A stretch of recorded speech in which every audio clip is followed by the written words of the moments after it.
Welcome to the Early Crow. On this week's episode, Tom and I look back at what was a phenomenal spring, not just because we won heaps of money and we just delivered on the big stage, Norm Smith sort of stuff, osmosis at 20s. Yeah, thank you. But we also talked about the key riders, J.Kah, her story, her journey. We talked about the Cricket World Cup, Tom's pre-season, also mine. I know it's not all about Tom, the athlete. I'm also a semi-professional athlete myself. We talked about lots of other stuff that we found interesting. We hope that you enjoy the show. The best thing you'll hear on this show is the multi. If you want to dare to dream, listen to this show and just listen to it and find out what one of the great men have done with our tips to turn $300 into 60 grand. Have a listen. Enjoy the show. Sponsored by ORTC Custom. Best quality merch I've had.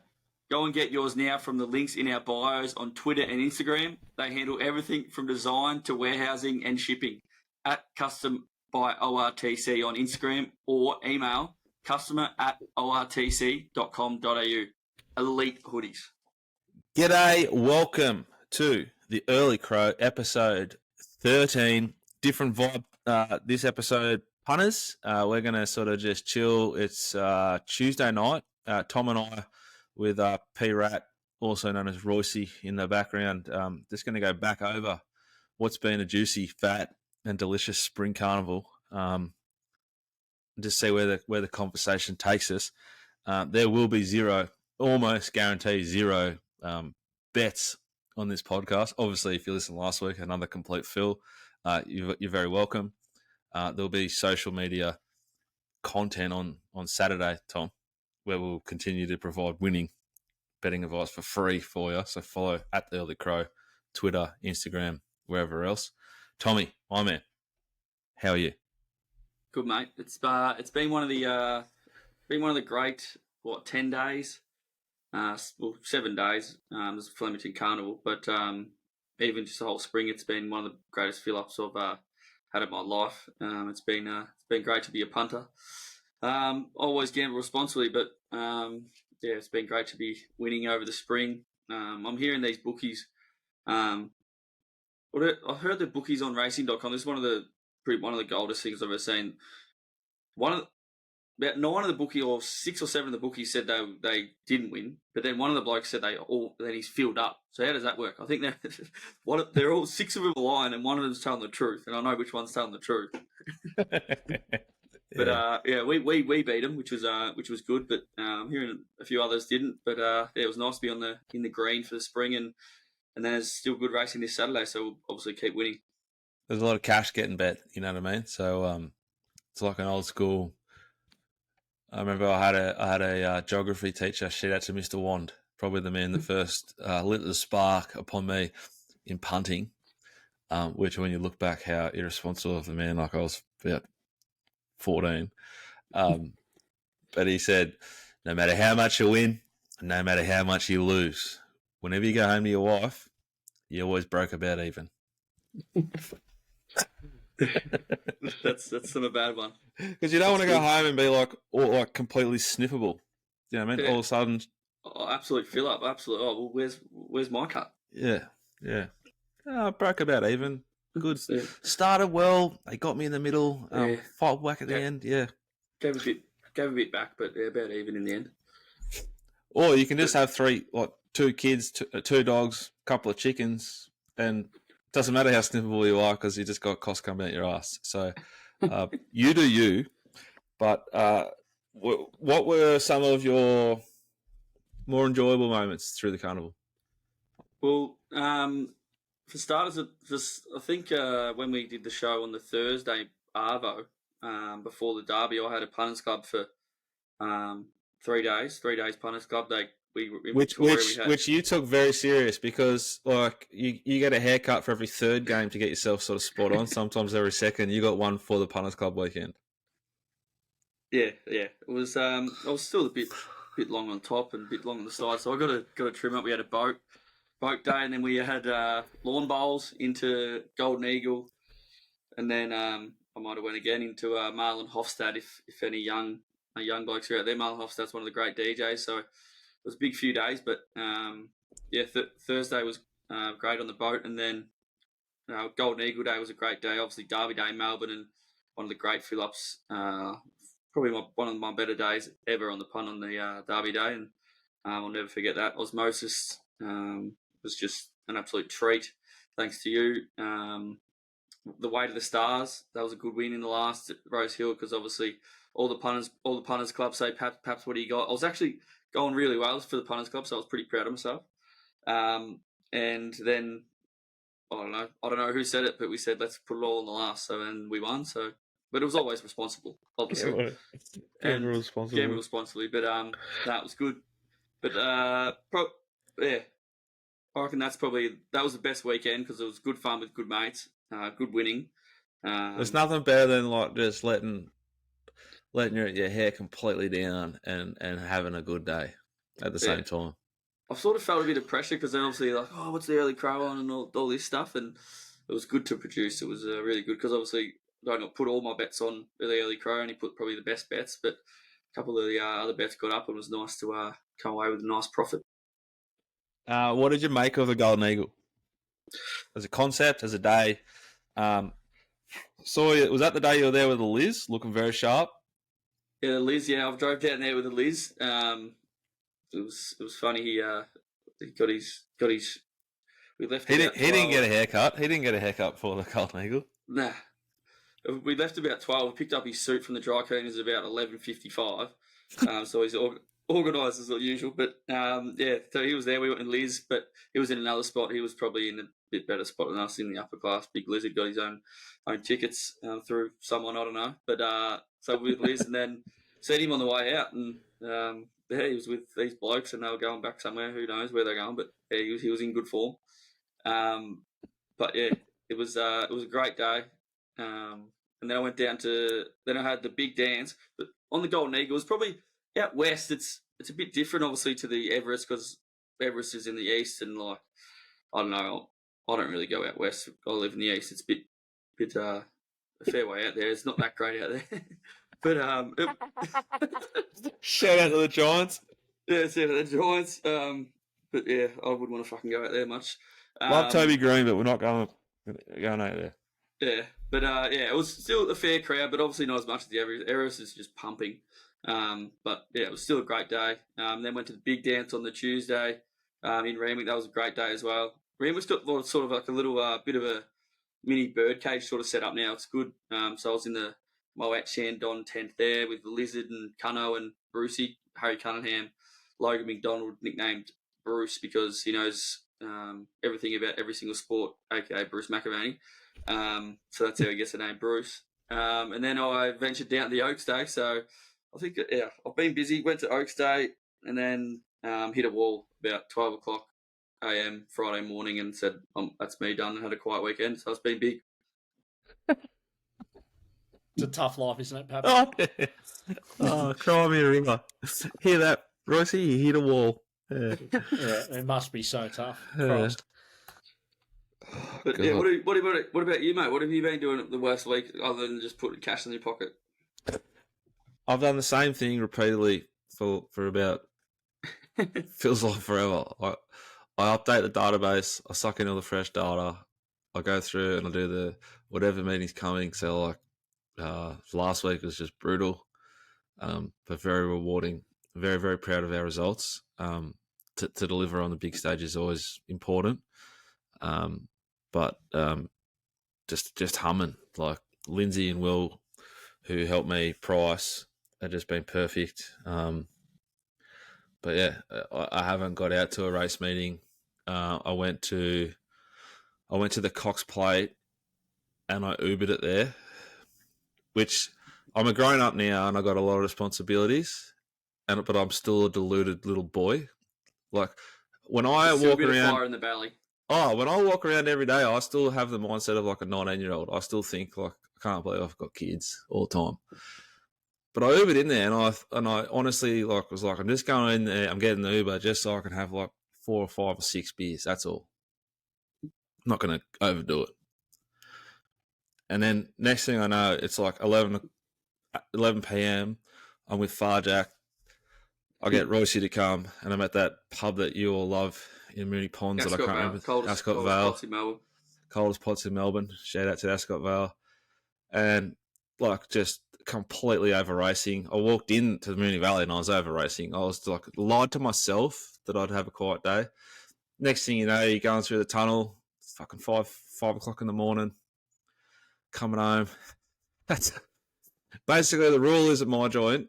If I rarely do that, but as long as I get up and get on with it and don't complain, it's play on. What So does Em come home at 5 o'clock and does that happen much with Em? When I met her all the time, hasn't sort of done that ever since she had our kids. I used to do it all the time. I don't do it very often.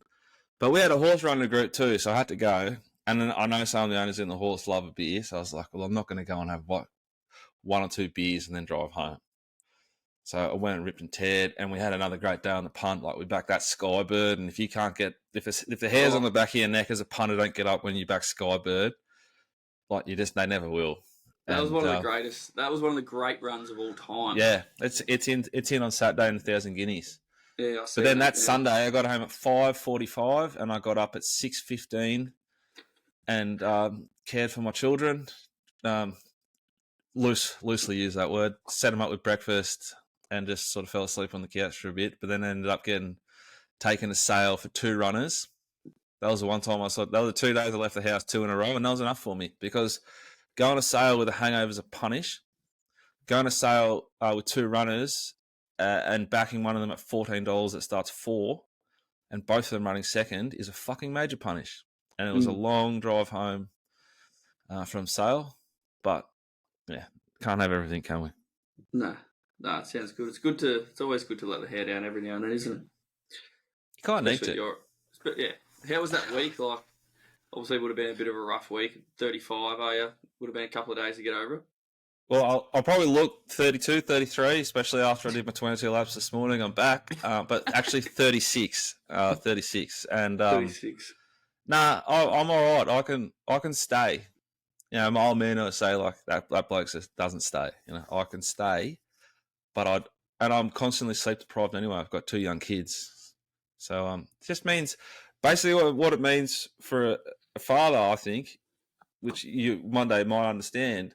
Instead of having 2 to 3 coffees that day, it's 4 to 5 early, and then it's probably 2 to 3 V's in the afternoon. No. We don't say V's on here, mate. Monster. Monster. Sorry. Shout out to Monster.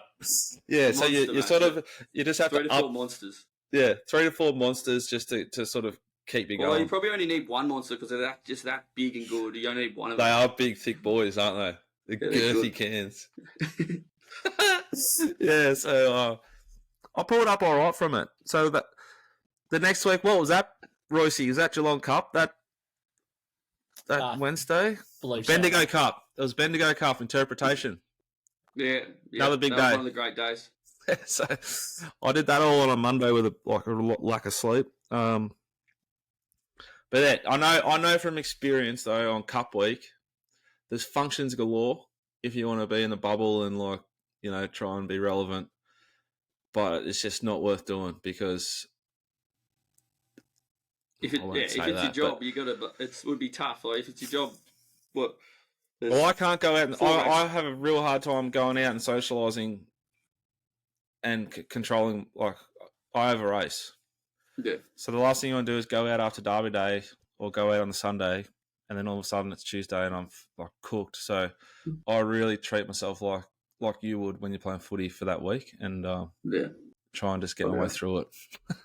It's depressing as that sounds. Over the Flemington Carnival, what do you reckon the top 5 sort of bit on the serious note about what was your top 5 moments? I reckon on the weekend, one of the more just good moments was Jamie Carr bouncing back. I reckon we spoke last time I was on. She would have been like shitting herself this week. I reckon the pressure was coming. Being out of form, pressure's coming, and what she ride 6 winners?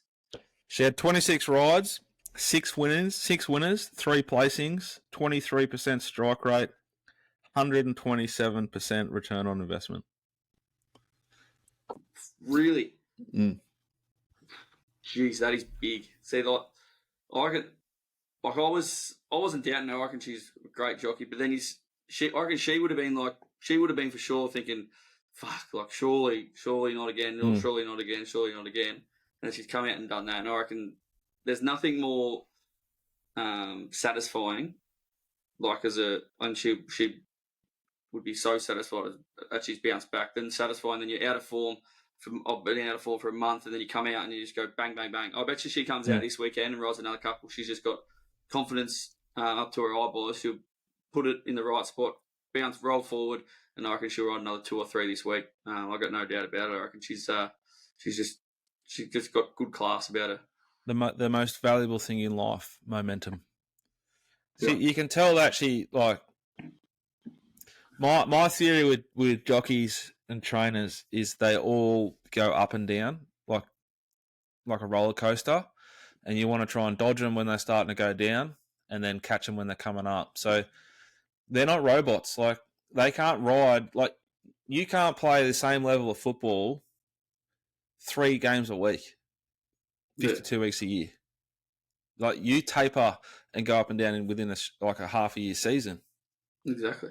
So a jockey, a trainer is the same. That's how I read them. She was always going to present, I thought, a value opportunity proposition at some point, and we made the right move at our end, like the mailbag, and with I'm pretty sure we were on a few of hers for the Crow as well. Yeah, we were what a deal. She was on What a Deal. What a deal, and that sums up. And then General Bow. Yeah, that sums her up. So. Yeah, General Bow and What a Deal were both Jamie Cars on Saturday, so we were on them for the Crow as well as mailbag. And you, when she's riding to her like peak, What a Deal doesn't sit outside the leader ever, but it jumps well for her, and she's got no fear of putting that horse outside the leader, and it wins the horse the race. She's a positive, fearless rider in regard to position in run when she's on, and she's on at the moment, and the whole market will sort of pivot towards her now, and you'll sort of lose that value, but she's certainly an informed rider you can be confident in if you like one that she's riding, I think. Yeah, buddy. I reckon another one was, he didn't ride many winners for the Carnival. How many winners did Mark Zahra ride for the, I think he rode 1 for the Carnival, was it? 22 rides, 5 placings, 1 winner, but he's a $7 million prize money race he won, so he's probably like taken home more money than, a few of the riders that have ridden 2 or 3 winners, which is what they care about. And so he rode 4 on Cox Plate Day, I reckon. I had a lunch. Funny, I had a lunch with him on the Friday before the Cox Plate. He was a guest speaker, and I was sort of a guest speaker. I was doing fuck all really, but he was doing the talking, and he was talking about his rides, and he says, "Oh, yeah, look, might ride 1, maybe 1. Wasn't really that keen. I think the first one was a Johnny O'Neill horse, and he said, nah, I won't win, and absolutely bolted in." The Hayes boys that jumped to the front and won by about 6 lengths. He's like, I'm not sure about it, and it bolted. And my brother's texting me going, mate, what the fuck? Mark Zahra's just riding winners out his ass, and he's told him he's not even going to ride winners. And like, I met your brother that day. I met him. Dead ringer. Yeah, he is, isn't he? Yeah. But yeah, I thought Mark Zahra jumping off jumping off Gold Trip and getting on West Wind, getting on bloody Without a Fight was one of the great jockey moves I've seen.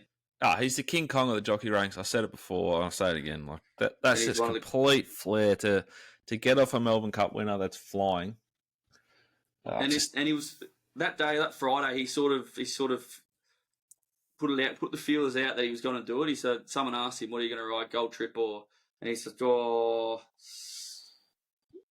I don't know yet." And I had a feeling that he was going to jump off before the Cox Plate. He sort of just knew, which is full credit to him. He's an absolute ripper, and he would have enjoyed the last few days, I would have thought. Oh, and rightly so. I'm not even sure if he's still riding, because he's like the reverse of most of the others. Like we just said, it's real hard for him to maintain that level of 52 weeks a year, and he buggers off to he says to let to relax, but I'm pretty sure maybe you even said he goes to Ibiza. So I don't know how much relaxing he's getting done. But the important thing is he knows what he needs to get himself right to perform at the highest level, and he does it time and time again. He is the number one seed in the Victorian jockey ranks, I think, and has been for the last sort of 4 years. Just a big moments, big races. Carnival jockey, whereas like the J.Kahs, the D Lanes, and the Blake Shins are probably the better riders. Like, you know, tomorrow at Ballarat if they're riding, or the Sandown meetings, or the normal Caulfield, Flemington Saturday meetings throughout the year. But like his ride on Without a Fight was as good as they get, and you could only imagine that Joe Marrero was given instructions not to follow that horse, because I don't know why he wouldn't have. It started single figures as far as when he's legging up on that horse. Without a Fight's almost favourite, second and third favourite. I see no reason why you wouldn't follow that horse unless you've been told not to. I think that was sort of missed by the narrative that was like post race. The ride looked awful, real bad, but I think Solcombe didn't pay a price. So he did not pay a price at all for missing the start. Like he's tagged the winner into the straight. It's a perfect run. Third horse tagged the winner as well. Shiraz given a peach by Bowie Mertens, who's in outstanding form. He's coming through well, isn't he? He's the next one, I think. Yeah. Right, I've got another one for you. It's probably our last little bit of racing chat. We might move on to something else next. But one of my mates texted me on Thursday before the Derby day. Perhaps has Dicko got anything early? As Dicko woke up as a can. Yeah, mate. He's just sent through race 2, number 4, Perovic, at the Valley on Friday night at the $5 mark. One of the great rides all time, Billy Egan. So this gets underrated, the sort of work that gets done at the out wide meetings. It's not out wide, it's Moonee Valley Friday night, but he jumped and put this horse right into the race and it pissed him. And then he said, any more? I said, yeah, the 2 other early bets he's got is race 4, number 7, Spacewalk. J.Kah, our girl. J.Kah, God bless her. And then the last one. I told you we were on early. We're on early. J.Kah. This is very much an out wide rider and a very a female-inspired multi. And then race 6, number 11, Osmosis, who he got at 11s and it's drifted out to about 17s on the tote. But he's put a multi on. He's multied all them. He's got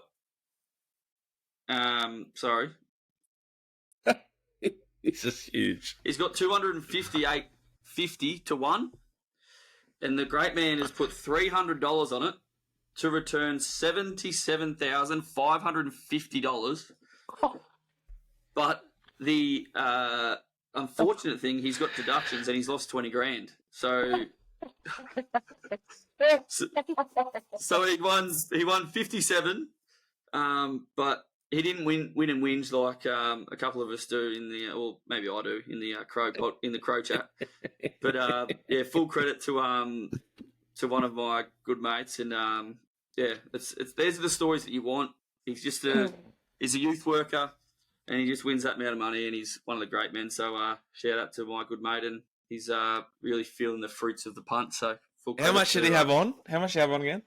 300. I think he might have 300 each way as well. So he's done a win and a place one. God. And the unfortunate thing is that I told him the tips, and I did the place multi, but I still collected obviously like a win and whinge. But yeah, I didn't do any of it. But I did go again at $22 late Osmosis. Yeah. Osmosis. It was But yeah, shout out to Rachel King. What a ride! Like big stage, big opportunity. Fuck, she rode that horse really, really well. They didn't go quick, but she was fearless and strong in front, sectionally perfect. God bless her. Down the straight, bang. Right, we'll talk a bit about the Cricket World Cup. The semi-finals are on. India play New Zealand tomorrow night, which will be Wednesday night. India are actually $2 to win the whole tournament, so probably about $57.65 tomorrow night. And then the Aussies play on Thursday night against South Africa. But the Aussies lost the first 3 games in the tournament, drifted out to a high of $17 on Betfair, and are now $4.50. But I think that India really, obviously, I reckon it's very interesting that when the tests are on, the wickets turn like right angles, but when the one days are on, it's just like a road. So I think there's some serious investigating needs to be into that. But yeah, I think the Aussies still a chance against India. They're $4.50 to win the tournament at the moment. But yeah, I reckon we need to touch on Glenn Maxwell. Obviously a while ago, but I reckon that was just one of the, it's been talked about a fair bit, one of the greatest one-day innings you'll ever see. He was on pretty much 0 legs, just whipping them like golf shots, just unbelievable. It reminded me, like, because he was so fatigued, it reminded me of what I did to you on the ping pong table. Like, he was completely cast physically, but he still just found a way with his hand-eye coordination to just get it done. Have you ever seen any type of pitch doctoring? Does that ever happen in the AFL? Nah. Well, like, could it happen? Like, how would that happen? Would it be like, oh, the Swans, like, they don't like wet decks, and all of a sudden you go and play like the Hawks down at Tassie, and you just catch fucking Sam Mitchell out there with a big fucking soaker? Well, it's funny. There's I think there was one game. Remember Ross Lyon come out and said that? Oh, Rossi. Ross the boss. What's it called? Eddie had. So they watered the Marvel. It's called Marvel now. Sorry, Marvel watered Marvel the night before, and then it didn't dry out or something. It was pretty much a wet weather game inside Marvel Stadium. Rossi Lyon was blowing up, as he does. But yeah, I think that's the only thing. But when you come to Sydney, like Friday night games, if you play night games in Sydney, it's just always wet. Like, it's just the dew, like, it's just everywhere, Stewie dews everywhere, and yeah, we just get used to it. But yeah, is Stewie Dew coming back? No, he's not. He was. What about Would have been nice to get him back. Hopefully, he can come back in the next year or so. We'll see what happens. What about old Don? Departed. Yeah, like, feel a bit bad about knocking him off there at Bonnie Doon that day. 42 points. He had 41. Yeah, Donald. He's one of the great. He's one of the great coaches, blokes, and golfers I've actually been involved with. He's a gun golfer. He's off scratch in golf. He's had 4 hole-in-ones, and he's had 1 hole-in-one on the golf sim at the club. Like, extraordinary. Imagine being off scratch and getting beaten in the comp by one of Pap's dickhead mates off 13. I'll be headless. And he had, what did he have, 40? He had 41. Off scratch. He had, what, 5? He had 5 under, and he lost. Oh. Yeah, it's extraordinary. But yeah, Pike, he's left. He's the CEO. He's an absolute guru. He's just one of the smartest football brains I've seen. He's obviously one of the smartest businessmen going around as well. He's done very well for himself. So we'll definitely miss him. But yeah. Well, I saw McVeigh's been elevated. Is he operating that sort of like half non-cut melon, or is he more shaving that down consistently? Well, that's a big life choice. He's got a bit of a roundabout going, does he? Yeah, a bit of roundabout, like sort of grey shrubbery. Yeah, he can get a bit slack there, but usually he gets the skin going. Yeah, we've had a bit of a movement around, with the coaches and that. So looking forward to getting back there in a few weeks and see what's going on and see how it all works out, which is exciting. Obviously, we'll jump back to the footy in a sec because I just completely took you away from your love of cricket. I reckon the Indians have to be feeling like there has to be. If we were playing against them, all you want to do is just make it tight, like make some moments where they feel the pressure of the home crowd and you just don't care because you're away from home and who cares? Right, there has to be vulnerable, is what I'm trying to say. If you can serve it up to them, you got to be a big chance. Yeah, well, imagine how many Indians are in there. How many people live in India? There's only 1.4 billion of them. Yeah, right. I'll say 1.4 billion Indians. That's a lot of weight upon Virat and his beastly MRF shoulders. Yeah, but I've watched a bit of it. It's Like, they're just that good. Like, they just come in, one goes out, all right, next one comes in, 120 strike rate, no ish. Like, just number 6, yep, 120 strike rate, just knock around here. And then, like, then they all bowl off spin or something. They're just all very, very good. But I'm looking forward to, hopefully the Aussies get it done hopefully New Zealand beat them, to be honest. Just like, because cricket's cricket, and Anthony can happen. An Anzac World Cup final. In India, that'd be nice, wouldn't it? It'd just be the Indians would be fuming. But yeah, I'll definitely sit down and watch it tomorrow night for sure. Might be a late one, but it'll be right. All right, back to footy. Pre-season, when you were down here, you went for one run. How's the rig maintenance and sort of tank maintenance been? I actually didn't see. I'm lying, but Praddy mentioned 2K time trial somewhere before we started. Are you doing that sort of stuff? Do you still do beat tests? No, we don't do beat tests. I was at your place for like 2 nights and did one run. So don't say I was down in Melbourne for 3 weeks and I've done one run. I've kept myself fit, mate. Don't do the dirty. You look fantastic. You look fantastic. No, I've been keeping myself fit, which is good. But no, we do a 2K time trial, but yeah, I've had this like weird surgery on my calves, so I actually don't have to do it anymore, which is nice. That'd be setting off the lizard and stuff, wouldn't it? Yeah, they hate it. But, when you got to the club, I bet you your second year was your PB 2K, and ever since then it was just a downgrade until you finally got this excuse to not have to do them. How far off the truth am I there? Oh, you're not far off, but I had. I'm not very good at running like long distance, so it was all. I actually had surgery. It's called compartment syndrome. So anyone out there, look it up. I had compartment syndrome. What does that mean? So it's when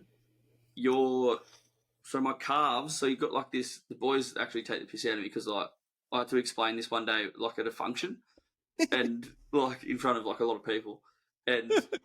The host is like, so what's wrong with you? What happened to your surgery? I had this compartment surgery. So explain it. So I've explained it as in like, so imagine a sausage, and you know when you're cooking a sausage on the frying pan and it like gets real fat, and gets real tight. That's pretty much what happened to my calves. They split it open, so then like the pressure of my calves could release the lactic acid. Yeah. So like the sheath of my calf was too tight, and my muscles were too big. So then it was getting really tight. And I couldn't move, and then so that's what it is. So your muscles were too big for your calf. Yeah. I'm like, they call me Meatball. So shout out to Pap Senior, hey. Yeah. Welcome back to another episode of Grey's Anatomy. But yep, as we were. No, that's good. So what sort of training then? You'd have to do something though to like. No. So it's How does your training differ from the normal player? Well, I just sort of these days, the only thing you do long distance is 2K anyway. But that it's pretty much a myth anyway. Like it's just, like you do a 2K, and that's the longest thing you do. Your longest run you do is probably like a 3-minute run.